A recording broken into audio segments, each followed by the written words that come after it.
And he said there are 3 men who were traveling and they find themselves in a cave. It was late, they were traveling, they needed a place to rest, so they find a place in a cave to rest. As they rested overnight, a rock moved and covered the opening of that cave in which they were resting, and they had no way of coming out of the cave. And you know, anybody who lived in either the Amazon area or in a very forest nature places, you know that at night literally the earth moves. You could feel trees shaking. You could feel it. I have a brother who traveled, you know, by land through Brazil and Panama, and he was telling me this story. He said at night, wallahi, you could hear the trees falling on each other. And you have to just make dua that you don't find yourself underneath that tree that is falling. But, you know, that was just to give a perspective of what the hadith was talking about. So this rock had covered the exit and there was no way for them to come out. And what was the way out? They said, the only way out is for us to make dua to Allah subhanahu wa ta'ala using the deeds that we did sincerely for Him. Now obviously, they didn't just woke up and be like, alright, let's just make dua. Obviously, they had gone through a whole, you know, high level of anxiety, you know, stress. They just not sure what to do. They probably tried so many other means to get out, right? And it never, just like you and I, we find ourselves in a situation. Sometimes it's physical situation. Sometimes it's, you know, mental, emotional, psychological situation. And subhanAllah, you have no way out. You're thinking there's no way out. I'm stuck in here. I'm stuck in my depression. I'm stuck in my loneliness. I'm stuck in this mental, you know, distress. And there's no way out. So this is the situation of the 3 brothers. The three men. So the first person, he made dua. He said, Ya Allah. And there are 3 of them. So each of them is going to make their own dua. So the first person said, Ya Allah, I have innani abawani shaykhani kabiran. I have 2 parents who are older. You know, they have all these gray hair. They're really, really old. They depend on me, so to speak. And indeed, I make sure that every time I do not feed anybody before them. When I come home with the milk at night, you know, the Arabs here, they know something they call gabouk. It's basically like a milk that they give. Usually they drink it at night to kind of, you know, help with digestion and all that. So they brought it, he brings it, and then he feeds his mom, he feeds his dad, and then he feeds his family and his slaves or his servants. But he said, this day when I came home, I found them asleep. Usually they will be awake waiting for him, but this time when he entered, they were sleeping. So, and I did not want to disturb them, I did not want to wake them up.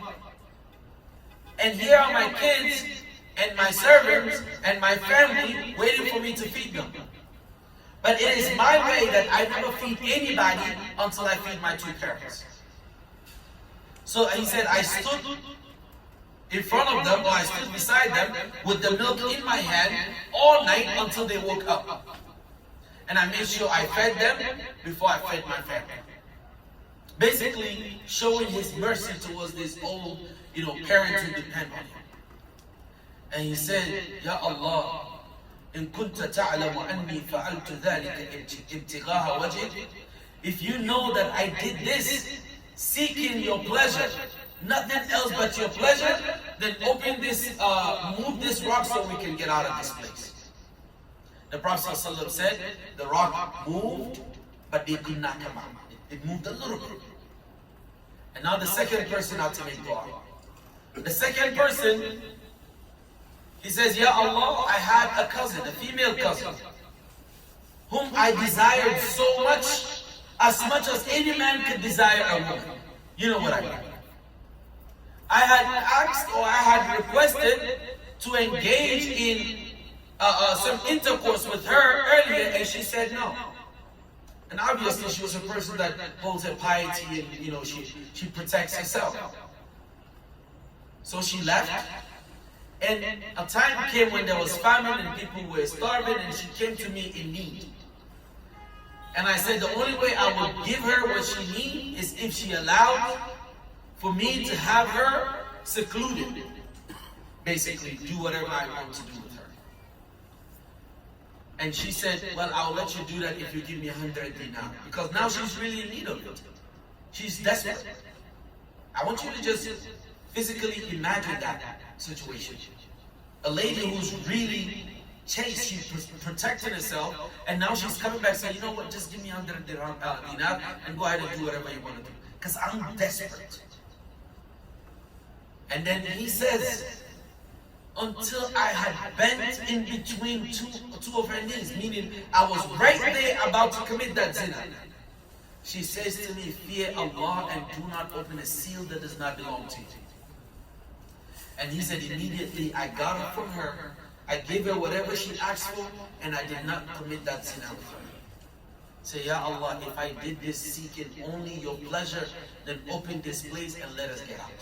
Prophet ﷺ said the rock moved a little bit again, but he still could not come out. And now comes the third person.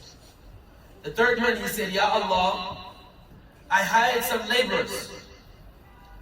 And after they finished working, I gave all of them their salaries, their wages, except one of them who had disappeared. I couldn't find him. And when I couldn't find him, I invested that money into my business. And then later, he came back. Later could be a year, 2 years, 5 years, however long. It took a while.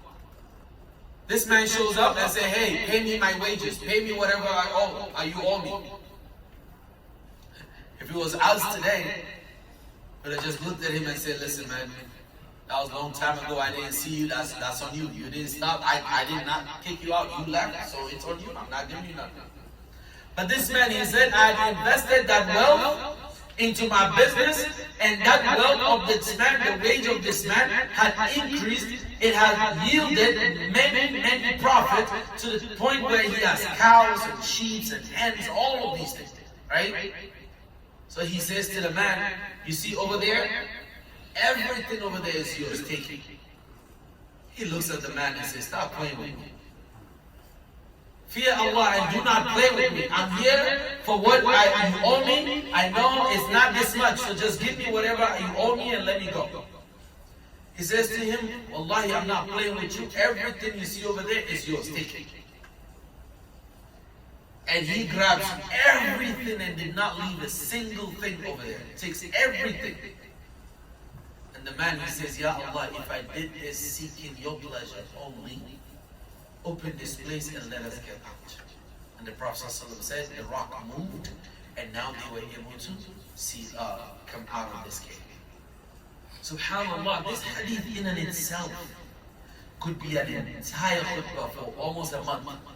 Because there's so much gems in it that we could take and decipher one after the other.